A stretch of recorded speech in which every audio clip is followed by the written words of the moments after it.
জন্য ব্রজেন্দ্র নন্দন কৃষ্ণ কলিতে গৌরাঙ্গ হলো। কিন্তু মায়েরা এইবার একটু আমি বলবো, মন প্রাণ দিয়ে শ্রবণ করবেন, কেমন? পৃথিবীতে লাখ লাখ ভক্ত, কোটি কোটি ভক্ত, বাবা ভক্তের অভাব নাই, লাখ লাখ কোটি কোটি ভক্ত আছে, কিন্তু এত ভক্ত থাকা সত্ত্বেও কৃষ্ণ গৌর হয়েছিল শুধুমাত্র একজনের ডাকে। শেখে শান্তিপুরের মাটিতে বুড়ো অদ্বৈত আচার্য গোসাই একজনের ডাকে কিন্তু শুধু এসেছিল। পৃথিবীতে লাখ ভক্ত কোটি ভক্ত থাকলেও একজনের ডাকে এসেছিল। কিন্তু মায়েরা এই জায়গাটাই জানতে হবে, শান্তিপুরে বুড়ো অদ্বৈত আচার্য গোসাই, যিনি আমার চৈতন্য মহাপ্রভুর থেকে 52 বছরের বড়, মানে এক দুদিনের বড় নয়, 52 বছরের বড়। তাহলে সেই মানুষটা যার কলিযুগের নাম হলো কমলাক্ষ, ছোটবেলার নাম হচ্ছে কমলাক্ষ, বড় হতে দীক্ষা নেবার পরে নাম হয়েছিল অদ্বৈত আচার্য। কিন্তু মাইরা এই জায়গাটা আমাদের জানার বিষয়, এত ভক্ত থাকা সত্ত্বেও যিনি মহাপ্রভুর থেকে 52 বছরের বড়, 12 বৎসর তুলসী ভাসিয়ে কৃষ্ণকে কলিকালে গৌর করে এনেছেন। কেন? তাহলে আগে জানতে হবে মা ওই মানুষটার ভিতরে কতটা পাওয়ার ছিল, তাই না? যার জন্য জগতে এত ভক্ত থাকা সত্ত্বেও ওই একজনেরই ডাকে আসতে হলো। 12 বৎসর মানে এক যুগ তুলসী ভাসিয়েছিল, 12 বৎসর মানে এক যুগ তুলসী ভাসিয়ে কৃষ্ণকে গৌর করে এনেছিল। তাহলে আজকের আমরা জানবো সেই মানুষটার মধ্যে যে পাওয়ারটা ছিল, সে মানুষটা কি করে অত পাওয়ারটা পেল, যার একটা নাম হচ্ছে বাবা মৃত্যুঞ্জয়। অমাইরা বলো তো দেখি, মৃত্যুঞ্জয় কোন ঠাকুরকে বলে? শিব ঠাকুর। বাহ, শিব ঠাকুরের একটা নাম হচ্ছে মৃত্যুঞ্জয়। মনে রেখো মাইরা, ভক্তি জীবনে যারা আমরা পদার্পণ করেছি, ভক্তি জগতেও যারা আমরা নেমেছি, পরম বৈষ্ণব আমাদের মতো কোন সাজা বৈষ্ণব নয়, ভগবানের আখ্যাতে তিনি ত্রিলোকের পরম বৈষ্ণব, মানে ত্রিজগতের সব থেকে বড় বৈষ্ণব। এটা কোনো মানুষ আখ্যা দেয়নি, ভগবান আখ্যা দিয়েছে। কেন? কারণ এনার নাম হচ্ছে মৃত্যুঞ্জয়। কেন জানো? ওই একজনই দেবতা মৃত্যুকে জয় করেছিল। পৃথিবীতে যত যত দেব দেবী আছে সবাইকে মরতে হয়েছে, এমনকি আমার ভগবান কৃষ্ণকে দেহত্যাগ করতে হলো। ভাগবত বলছে, এটা মৌমিতা বলছে না, 125 বছর বয়সে জরা ব্যাধির তীরে তাকে দেহত্যাগ করতে হলো। তাহলে কৃষ্ণকে দেহত্যাগ করতে হয়েছিল শুধু একজন, যিনি হলেন পরম বৈষ্ণব বাবা ভোলানাথ। সত্য যুগে মরণ হয়নি, ত্রেতা যুগে মরণ হয়নি, দ্বাপর যুগে মরণ হয়নি, শুধু কলি যুগে রূপটা পরিবর্তন করে নাভা দেবীর গর্ভে জন্ম নিল কমলাক্ষ। তাহলে ওই জন্য 3টে যুগে মৃত্যুকে জয় করেছিল বলে ওনারই নাম হলো মৃত্যুঞ্জয়।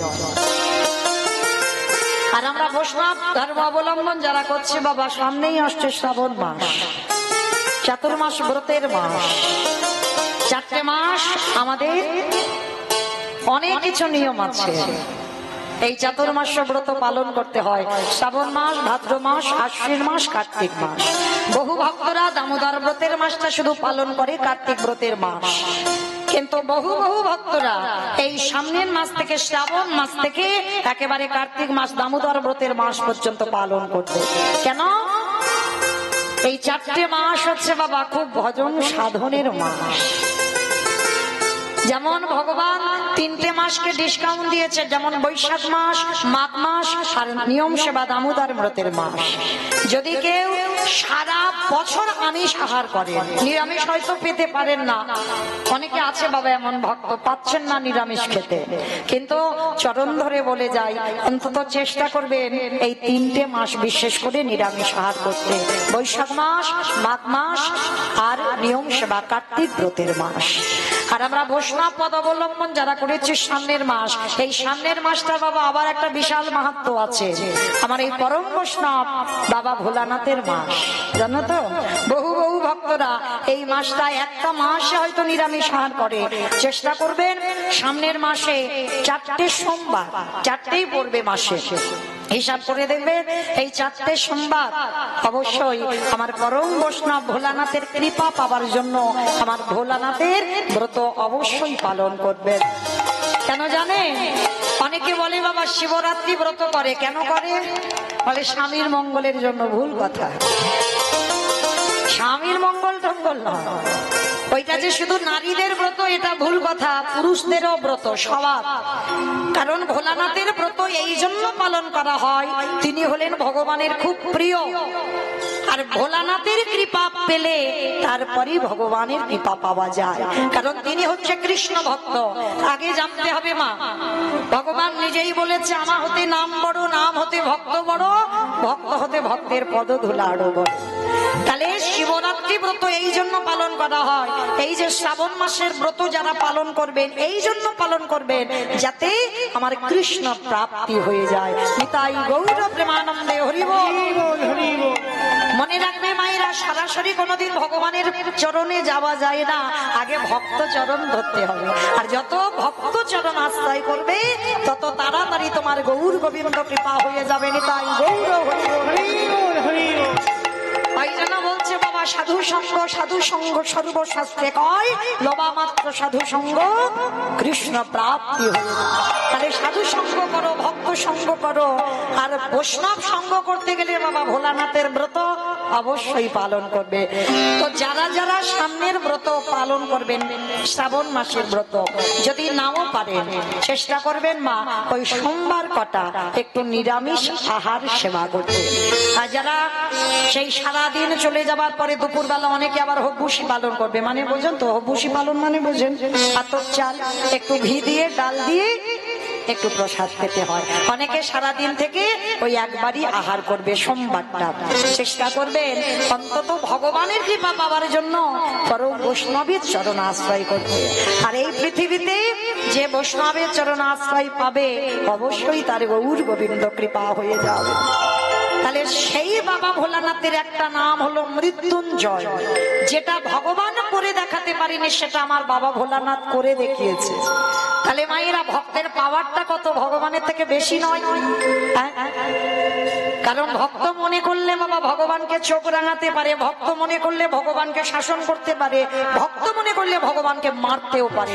আবার ভক্ত যদি মনে করে ভগবানকে তার দরজায় বন্দী করে রাখতে পারে। যেমন রেখেছিল এক সপ্তাহ বলি মহারাজ, রাখেনি? দরজার ধারে দারোয়ান করে ভগবানকে রেখে দিয়েছিল, বলে ভক্তের সঙ্গে চালাকি নয়। যেমন এই যে 9টা দিন জগন্নাথ মাসির বাড়িতে আছে, জানো তো? জগন্নাথ কায়দা করতে গিয়ে আমার গুন্ডিচা মাসির বাড়িতে বন্দী হলো 9টা দিন। এই পৃথিবী যতদিন থাকবে, জগন্নাথ ধাম পুরী ধামে জগন্নাথ যতদিন থাকবে, যত মহামারী হোক না কেন, কিন্তু 9টা দিন মাসির বাড়ি জগন্নাথকে যেতেই হবে।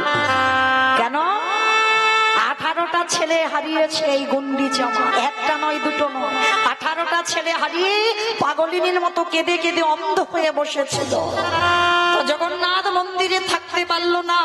জগন্নাথ এসে একদিন ডাক দিয়েছিল মা, চমকে উঠেছিল গুন্ডিচা, চমকে উঠেছিল। কে? এই পৃথিবীতে মা বলে ডাকার তো কেউ নেই। আমার 18টা ছেলে ওই জগন্নাথ কেড়ে নিয়েছে।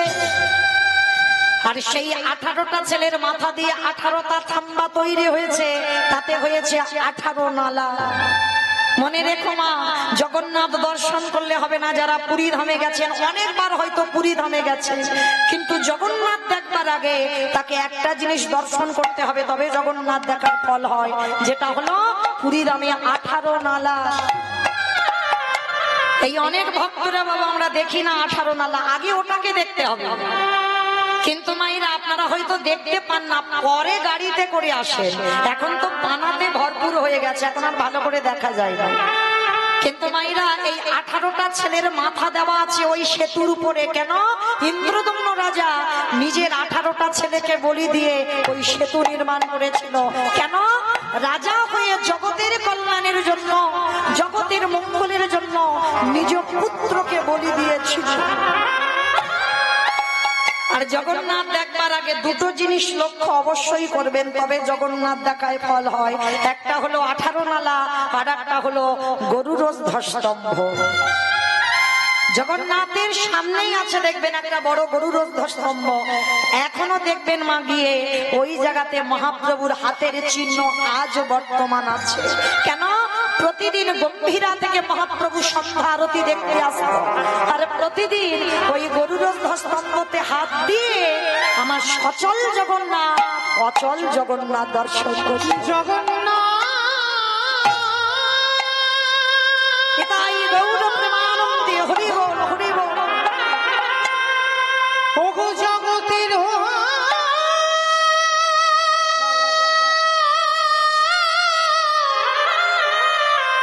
জগতের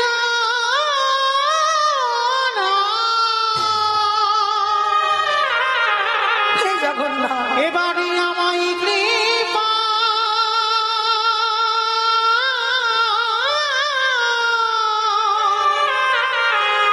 আমায় কৃপা কৃপা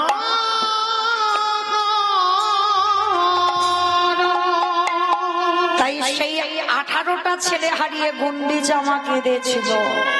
জগন্নাথ মন্দিরে কাঠ হয়ে থাকতে পারলো না, অচল হয়ে থাকতে পারলো না, ছুটে এলো ওই গুন্ডিচা মার ঘরে।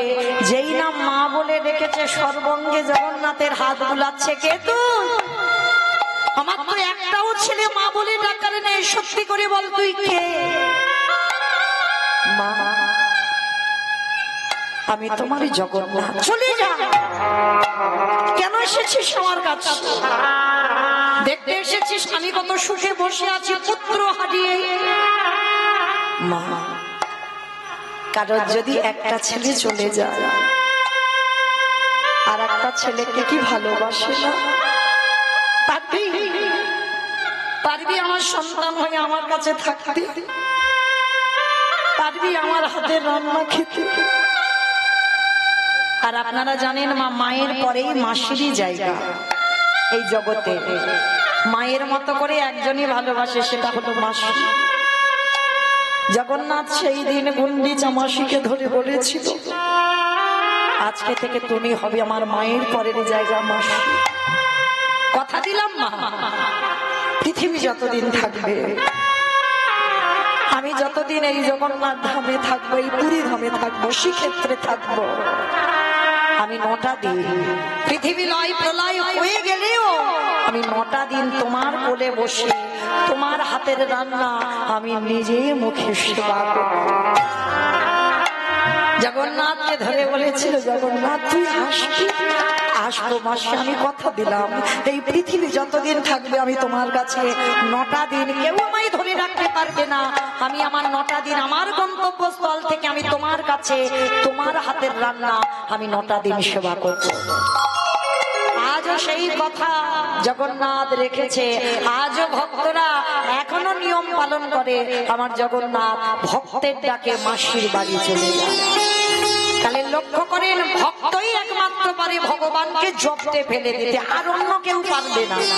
যার জন্য 9টা দিন পরে থাকতে হলো নিজের মন্দির ছেড়ে আমার গুন্ডিচা মাসির ঘরে। ঠিক তদ্রূপ 12 বৎসর তুলসী ভাসিয়ে আমার পরম বৈষ্ণব বাবা ভোলানাথ কৃষ্ণকে গৌর করে টেনে আনলো, শুধু নিজের জন্য নয়, কলির মানুষদের উদ্ধার করবে। আজকে লক্ষ্য করে দেখেন, এই যে পরম বৈষ্ণব বাবা ভোলানাথ 3টে যুগে শিব হলো, কিন্তু কলি যুগে শিব নয়। কেন নয় মাইরা? এই জায়গাটা একটু বিচার করে দেখেছেন? বাবা ভোলানাথ 3টে যুগে শিব হলো, কলি যুগে কি এমন ঘটনা ঘটলো যে বাবা কলি যুগে আসতে পারছে না, একেবারে অদ্বৈত আচার্য গোসাই হলো? তার একটাই মাত্র কারণ, পরম বৈষ্ণব একটা অপরাধ করে ফেলেছিল। সেই অপরাধটা কবে করেছিল জানো? মহাভারতে যুধিষ্ঠির রাজস্বই যজ্ঞে। এই জায়গাটা নাইরা খুব মন দিয়ে শুনবেন, কেমন? আপনাদের বোঝার মতো কথা, জীব শিক্ষার জন্য এই লীলাগুলো, এই রামায়ণ মহাভারত, এগুলো সবটাই বাবা জীব শিক্ষা, জীবের চেতনা। এই মহাভারতে যুধিষ্ঠির মহারাজ করেছিল রাজস্বই যজ্ঞ। যেমন ধরুন আমার কমিটি দাদা ভাইরা এই যে কীর্তনের আয়োজনটা করেছেন, বাবা একা একার দ্বারা হয়? কখনো হবে না। কেউ যদি মনে করে আমি একা একা করব, কখনো পারে না মা। আপনারা প্রশ্ন করবেন, মৌমিতা ব্যক্তিগত কীর্তন গুলো তো একা একা হয়? বলে না, অর্থ হয়তো একজন দেয়, কিন্তু শ্রম দিতে হবে বাবা অনেক মানুষকে, বন্ধু বান্ধব আত্মীয় স্বজন গ্রাম প্রতিবেশীকে বলতে হবে, তবে কিন্তু একটা যজ্ঞ হবে। তো মহাভারতের রাজস্বী যজ্ঞ হচ্ছে ভগবান কৃষ্ণ সবাইকে দায়িত্ব দিয়েছে। আর যুধিষ্ঠির মহারাজ বলছে কৃষ্ণ কৃষ্ণ তুমি তো সবাইকে দায়িত্ব বুঝিয়ে দিচ্ছ, আচ্ছা তুমি নিজে কোনো দায়িত্ব পালন করবে না? ভগবান আমার হেসে বলে উঠলে জানো দাদা, আমি তো সবাইকে একটা করে কাজ দিয়েছি, কিন্তু আমি আমার জন্য আলাদা করে দুটো কাজ ফেলে রেখেছি। সে কি, সবাইকে তুমি একটা করে কাজ দিয়েছো আর তুমি তোমার জন্য দুটো কাজ? ঠিক আছে বলো তো কৃষ্ণ কি কি কাজ দিয়েছো? বলে জানো দাদা, আমার প্রথম কাজ হবে এই যজ্ঞে যত যত ভক্তরা আসবে অনুভব করবেন না, একটা কথা স্মরণে রাখবেন, যার হৃদয়টা কৃষ্ণ নামে না জ্বলে,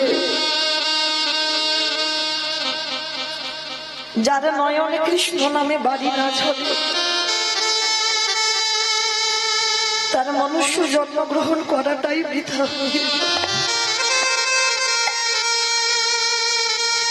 দেখবেন বাবা হেসে কীর্তন শোনার শ্রোতা অনেক পাওয়া, লাখ লাখ পাওয়া যায়, কোটি কোটি পাওয়া যায়, কিন্তু একবার কৃষ্ণ নামে যার হৃদয় তোলে এইরকম ভক্ত জগতে বড় দুর্লভ। ভগবান বলছে জানো আমি দুটো কাজ নিয়েছি, প্রথম কাজ হবে এই যজ্ঞে যত যত ভক্তরা আসবে আমি কৃষ্ণ দয়াময় নিজের হাতে তাদের চরণ যুগল ধৌত করে দেব। চমকে উঠেছে, অসম্ভব কৃষ্ণ, এটা তুই কি বলছিস? কে কোন জাতের মানুষ আসবে জাতির ঠিক নেই, কে নিচু জাত, কে উঁচু জাত, কে ব্রাহ্মণ, কে বৈষ্ণব, কে কোন জাত আসবে, তুই সবার পা ধোয়াবি? ভগবান আমার একটু মুচকি হেসে বলেছিল জানো দাদা, বৈষ্ণবের কোনো জাত হয় না, মনে রাখবে মা, বৈষ্ণবের কোনো জাত হয় না। আমি উঁচু জাত বলে আমি বৈষ্ণব হব না, বৈষ্ণব একটা ধর্ম, সেটা আপনি হতে পারেন আমিও হতে পারি। ত্রিনাদপি শুনেছি না তরুণীব সুহিষ্ঠ অমানি না মানদেন কীর্তনীয় সদা, যার হৃদয় ঘাসের থেকে আরো নরম, যার হৃদয়ে কোনো লোভ লালসা কামনা বাসনা নেই, হাজার কটু কথা বলবে, মুখের উপরে জোর গলা একটা কথা বলবে, যার হৃদয়টা সদাই কৃষ্ণ নামে কাঁদে, মনে রাখবেন তাহলে তুমি বৈষ্ণব হওয়ার কিছুটা অর্জন করেছো মাত্র। তো ভগবান কৃষ্ণ বলছে আমি সবার পা ধোবাবো।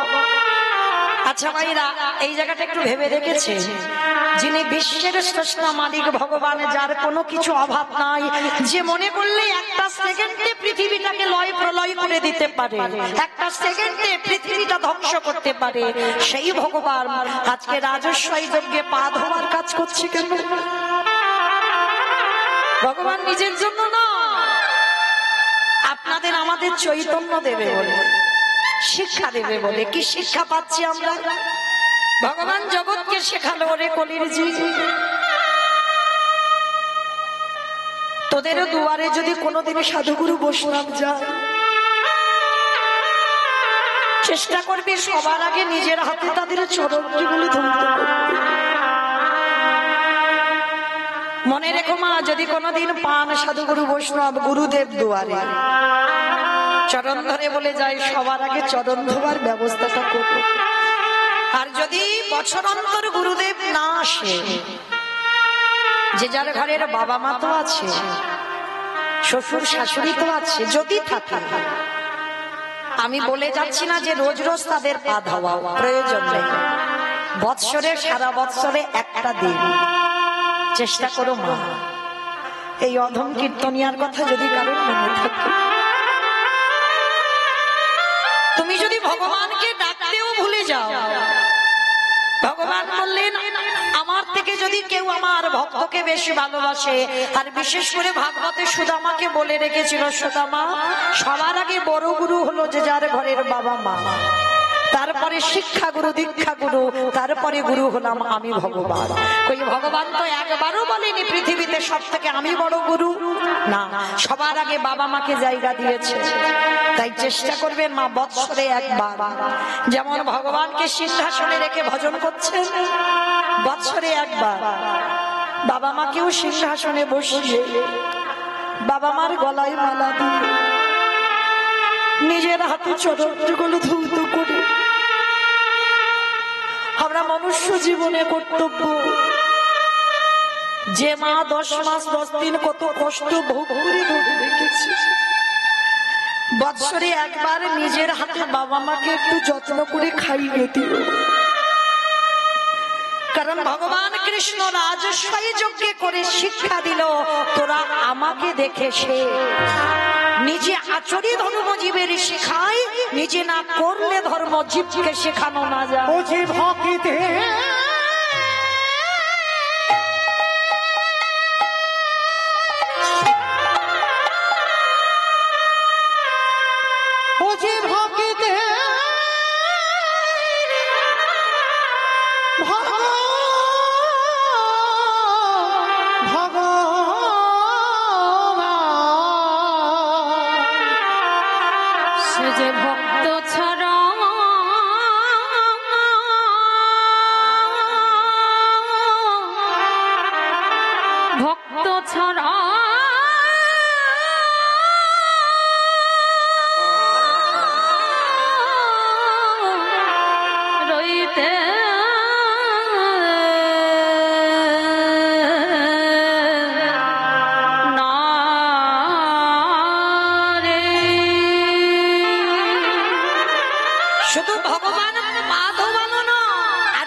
ছিল কি কাজ জানো? যারা যারা ভক্তরা প্রসাদ পেয়েছিল, কৃষ্ণ আড়ালে গিয়ে ওই এঁঠো পাতাগুলো নিয়ে নর্দমায় ফেলেছিল। শুধু পাতা ফেললো না, আরো একটা কাজ করেছিল, ওই ভক্তরা যখন প্রসাদ পাচ্ছে না, একটু করে প্রসাদের থালাতে প্রসাদ লেগে আছে, ভগবান আড়ালে গিয়ে যেখানে পাতাগুলো ফেলছে, এঁঠোগুলো গুড়িয়ে দিয়ে কৃষ্ণ আমার সারা গায়ে মাখছে। যুধিষ্ঠির মহারাজ পিছন থেকে দেখে বলেছিল, কৃষ্ণ কৃষ্ণ এটা তুই কি করছিস? কে কোন জাতের মানুষ এসেছে, সবাই প্রসাদ পেয়েছে, ওদের পা ধোয়াচ্ছে, সেটা মেনে নেওয়া যায়, ওদের এঁঠো পাতাগুলো ফেলছিস মেনে নেওয়া যায়, কিন্তু কৃষ্ণ ওদের এঁঠোগুলো নিয়ে তুই ওই রকম গায়ে মারছিস কেন? বলে দাদা গো, আমি ভক্ত,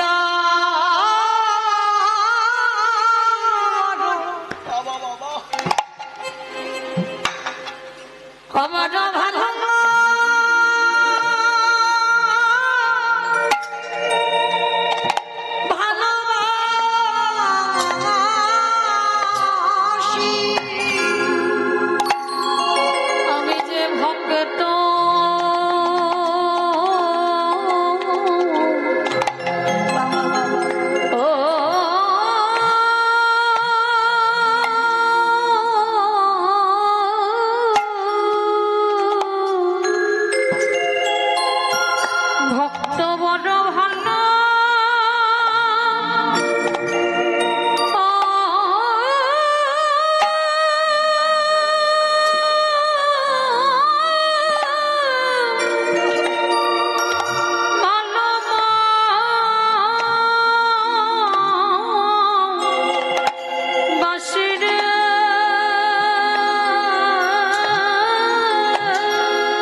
ভক্ত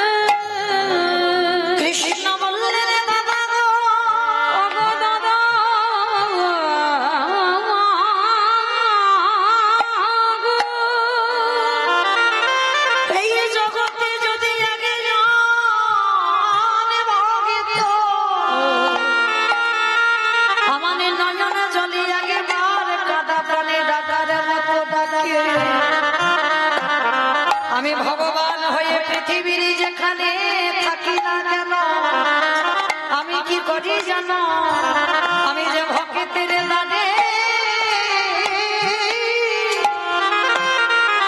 আমি দয়াল ছুটি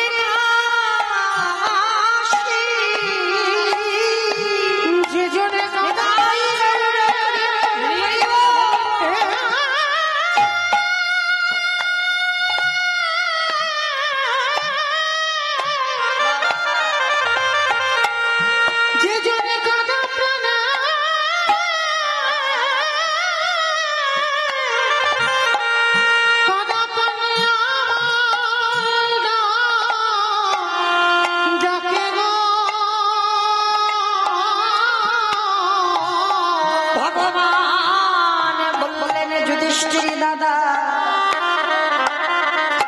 এ জগতে ভক্ত যদি একবার আমার চরণে সবে সঁপে দেয় আমি তাকে নিয়ে কি করি জানো শুধু ভক্ত ভগবান ভক্ত একা কাঁদে তা তো নয় আজ দুজন কাঁদে আজ দুজন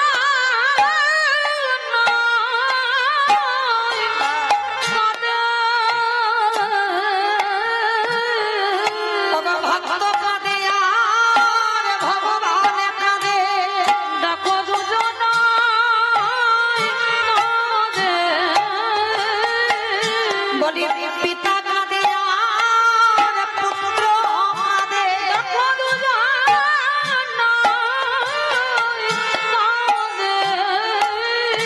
জীবাত্মা কাঁদে আর পরমাত্মা কাঁদে দেখো দুজন